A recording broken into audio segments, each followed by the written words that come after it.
Today I'm going to tell you a story, and in this story, people died, trucking jobs were lost, and as I was driving off the road, I thought, this is the end.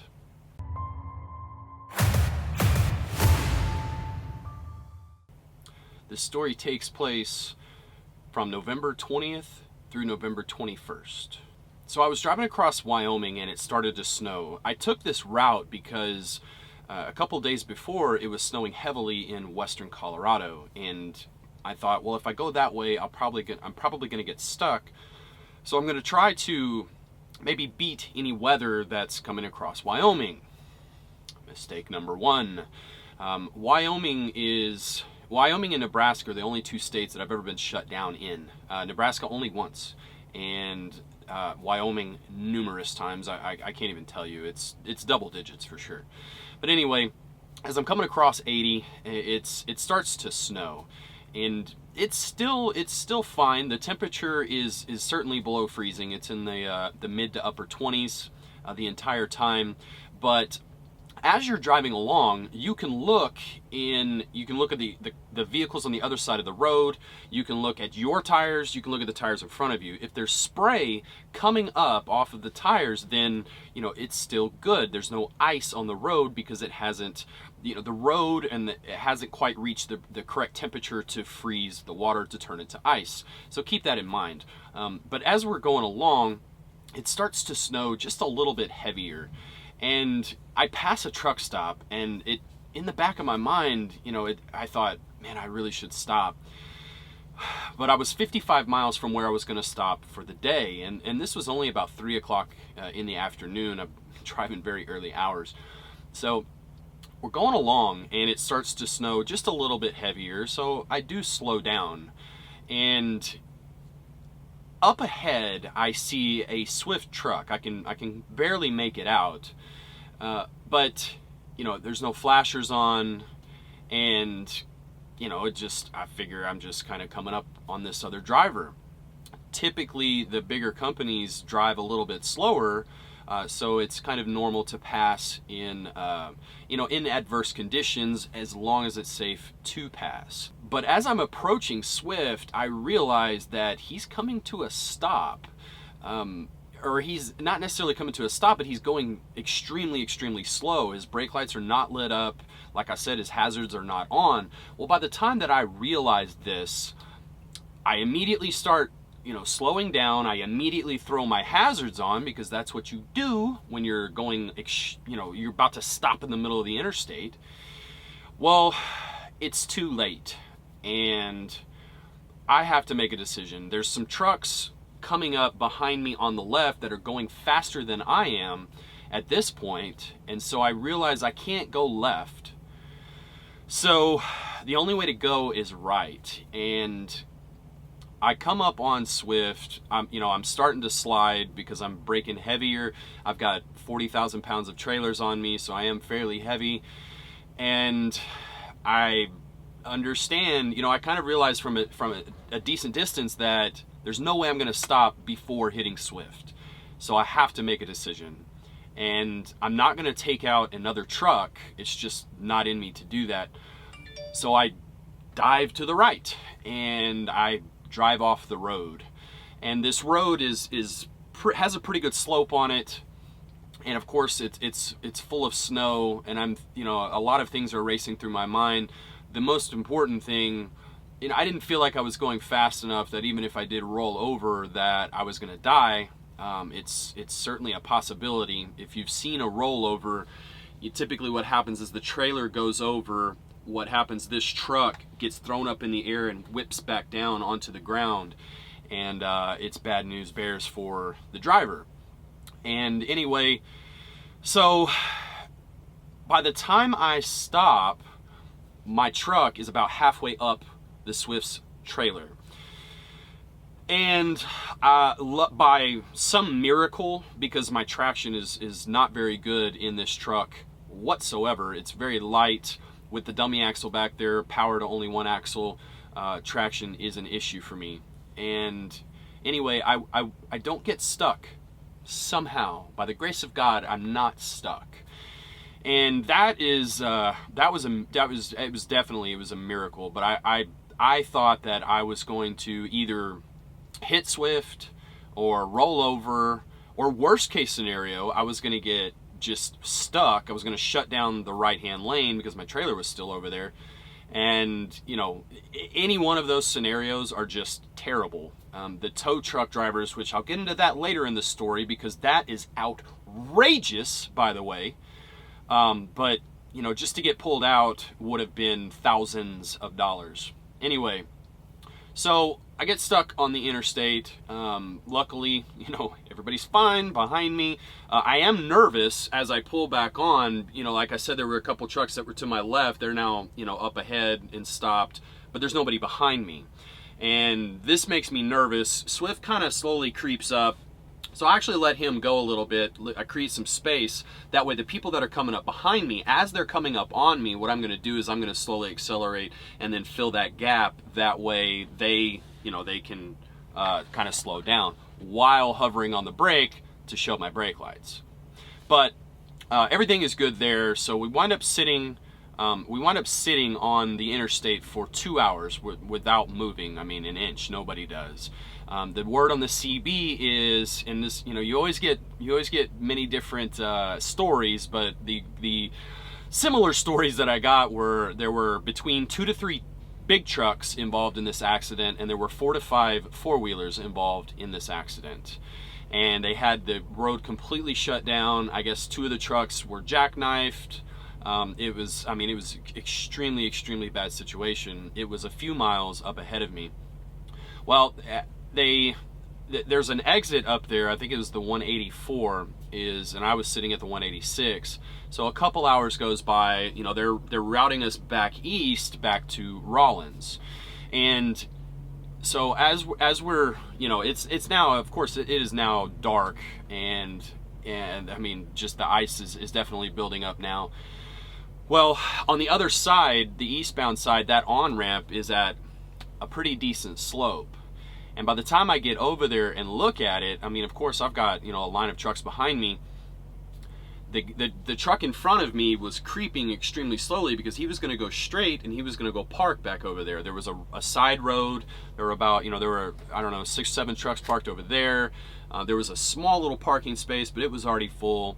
So I had to tried this on-ramp, and I did not have enough speed to make it. You know, I made it about 2/3 of the way up and lost traction, and that was it. I'm stuck, and the only way that I can go is backwards. Luckily, I'm not sliding backwards because there was a car behind me. And so I have to get out, have to talk to all these people. The car moves out of the way. Well, unfortunately, rather than him just going backwards, he tries to take the shoulder, and as he takes the shoulder, he buries his car. Felt bad for him. The other truck behind me, he wound up going straight to clear space. I backed all the way up to where I was nearly on the on-ramp. By the way, I've already talked to the officer who yelled at me because he thought that I was just going to park right there on the ramp.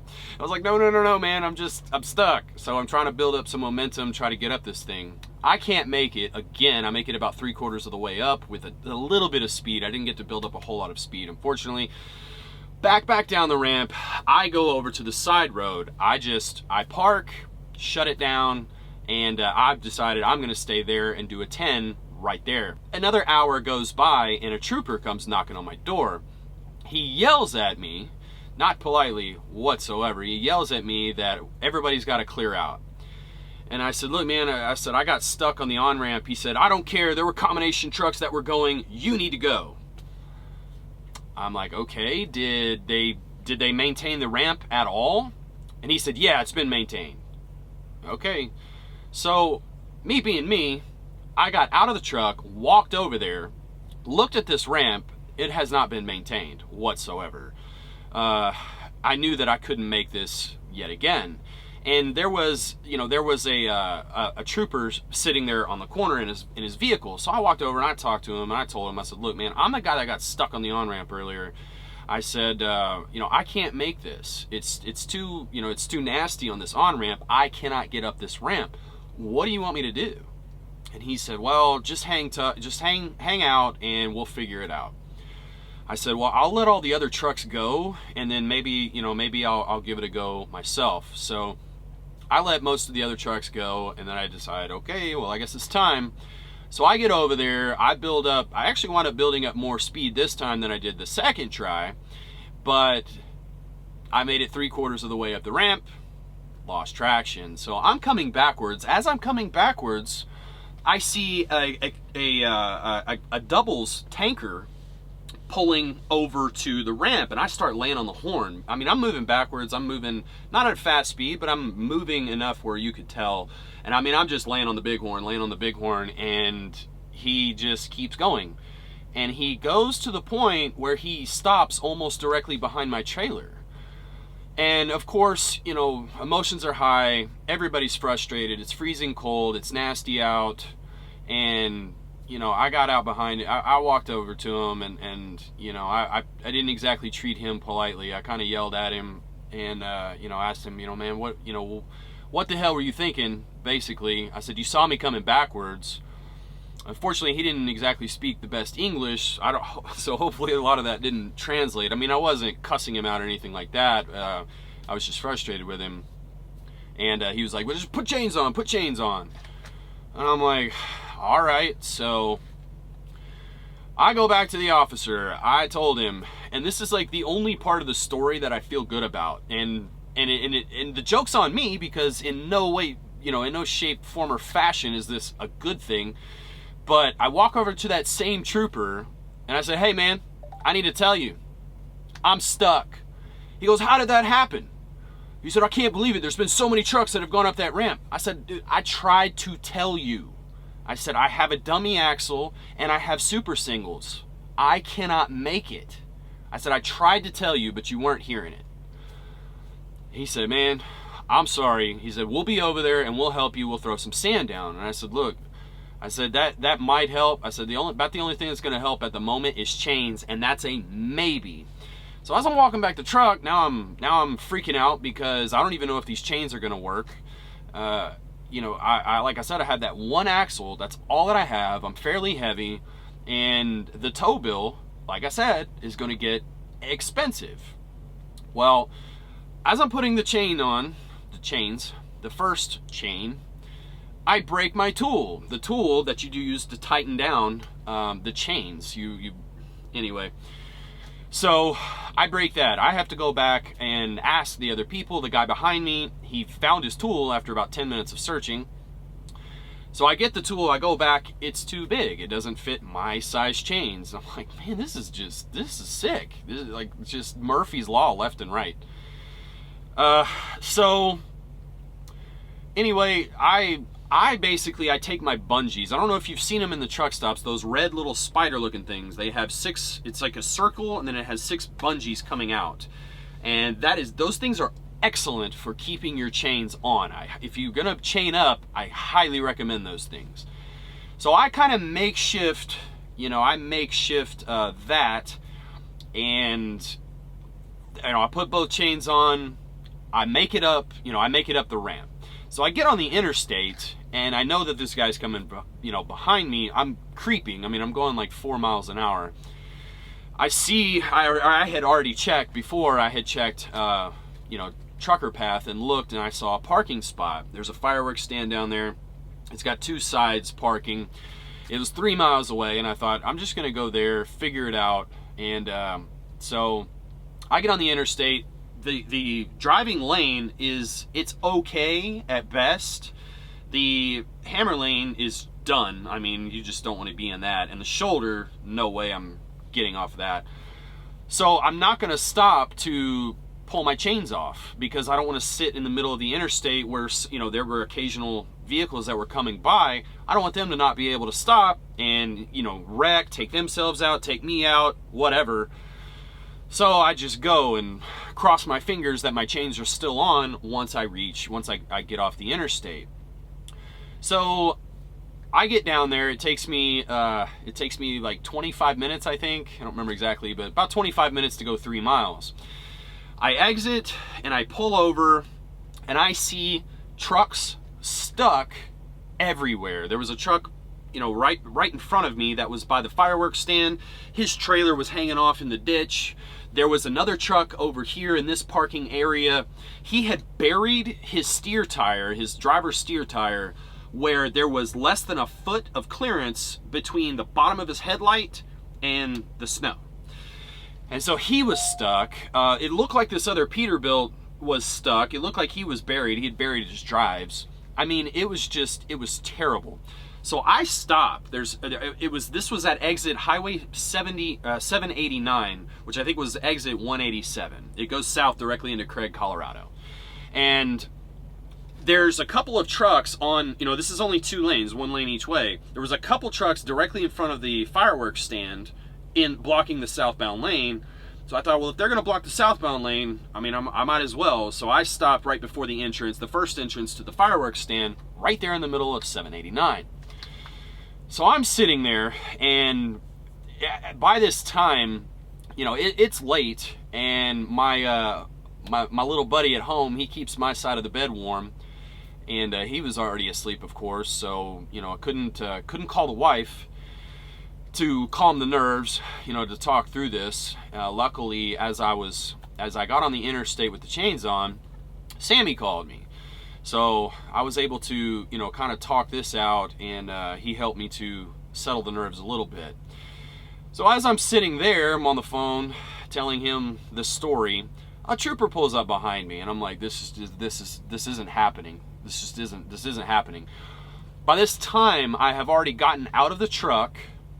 I have walked to the other end of the fireworks stand. I've checked all the parking spaces. The places that I could pull in, they were all iced over, so there was no way I could get in and out without either getting stuck or blocking 789 completely.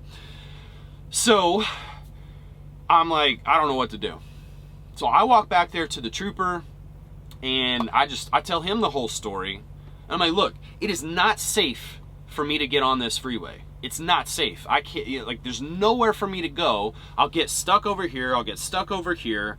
I said, I know I'm sitting in, blocking a lane on 789 on a highway. I said, but man, what do you want me to do? I said, there's nothing that I can do. And he said, well, I guess it is what it is. Why don't you just hang tight, and we'll figure this out in the morning. I said, thank you so much. I greatly appreciate that. I'm going to bed. You have a good night. And I walked off. And, I get back there, and I'm sleeping, and I'm trying to sleep. That was the most uncomfortable sleep I think I've ever had, because, I'm terrified that there's going to be some kind of accident. I'm going to get hit, sitting where I'm sitting. So I don't sleep. I don't sleep more than 1 hour at a time without waking up, checking, looking at the mirrors. When I'm looking out the mirrors at about 3 o'clock, and the interstate was still blocked on the westbound side, so they were all still sitting there at about, it was 3 or 4 a.m. So that's 12 hours later. There were people stuck on the interstate for 12 hours. I felt terrible for those people, because that's an uncomfortable sleep too. You just never know when the traffic's going to start moving or what's going to happen.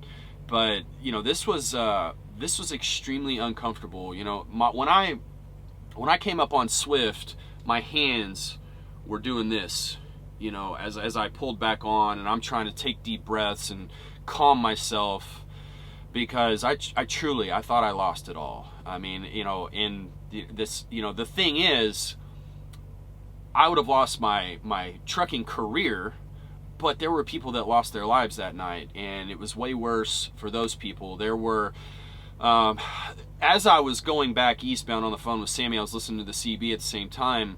You could hear people talking, and there was one guy that said that he had counted 5 meat wagons, on the way to the site, and that was just him. There's no telling. There could have been more. I would imagine there was probably more. But and if you don't know what a meat wagon is, I have a CB video that you may want to check out. It goes over some CB terminology in a funny way, so check that out if you want. But a meat wagon is an ambulance. But they wound up opening. The story's almost over, so hang with me. They wound up opening the interstate at about, it was like 12:30. And so, and I where I'm sitting, I can't back up all the way across and then take a right to get on the westbound side. There's not enough room back there. I don't feel comfortable backing up and doing a 3-point turn, basically taking the on-ramp, backing up on the exit ramp, and then taking the left to go westbound. The only thing, and I've walked everywhere, of course, to see if I can U-turn in the parking lot or you know, just whatever. Anyway, I decide that I'm gonna have to go eastbound 9 miles to this turnaround. You know, you can exit the interstate, go under the interstate, come back on. Hopefully everything's okay. So I get over there, and I'm praying that these exits are maintained, and they didn't exactly get a whole lot of love, unfortunately. They were good enough, obviously, that I made it out of there, but it was extremely nerve-wracking. I slid on both turns. The tractor slid a little bit. I thought the trailer was going to get stuck on the first turn. You know, I was using all the space that I possibly could, and it still started to go off into the ditch, turned a little bit, and I just, oh man, it was just an absolute nightmare. When I got back on the interstate, it was clear for a couple of miles, and then it got really bad again. And I thought, man, if this is the level that they clean the interstate, I'm just going to go to the next truck stop. I'm going to shut it down. My delivery has already been pushed back to Monday. I was supposed to deliver Friday. So I have plenty of time to get up to, Olympia, Washington area. But, what happened, and I thought about this, and this has to be the issue, that this is where the trucks or the traffic was sitting all night and the tow trucks could not get to. So this was all the way back at the 186, and I saw the accident at the 179. So for that stretch of road, the roads were horrible. After that, it got decent, and then it was good, decent, all the way till I got to Utah, and then finally when I got out of Wyoming, everything cleared up and everything was fine. So I made it through it, but it was absolutely probably the worst 22 hours of my trucking career, hands down. It was, yeah, I don't wish that on anybody.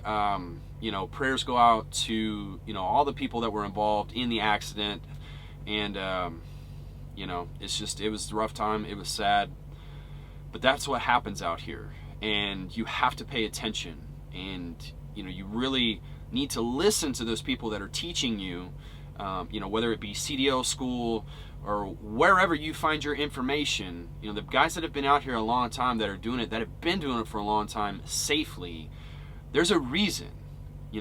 They throw their hazards on when they're coming up on a stop. Was it my fault? Was it Swift's fault? I don't know. The conditions got to the point kind of very quickly that I guess my speed was too fast, so some of that was on me for sure. But had Swift had his hazard lights on, I would have been able to stop safely. So, we do rely on other people out here. There's a reason why you use blinkers and you use hazard lights and stuff like that, because you're not the only person on the road. There are other people on the road with you. I'm getting fired up again. I'm sorry. I'm going to go ahead and cut this off. I appreciate you guys listening. Stay safe out there, especially during this winter season. If you're in Nebraska or Wyoming, be extra careful, please. That being said, if you like the video, please give it a thumbs up. Subscribe down below if you're not already. What are you doing if you're not? Hit that notification bell so you know when the next video is coming out. But as always, stay driven.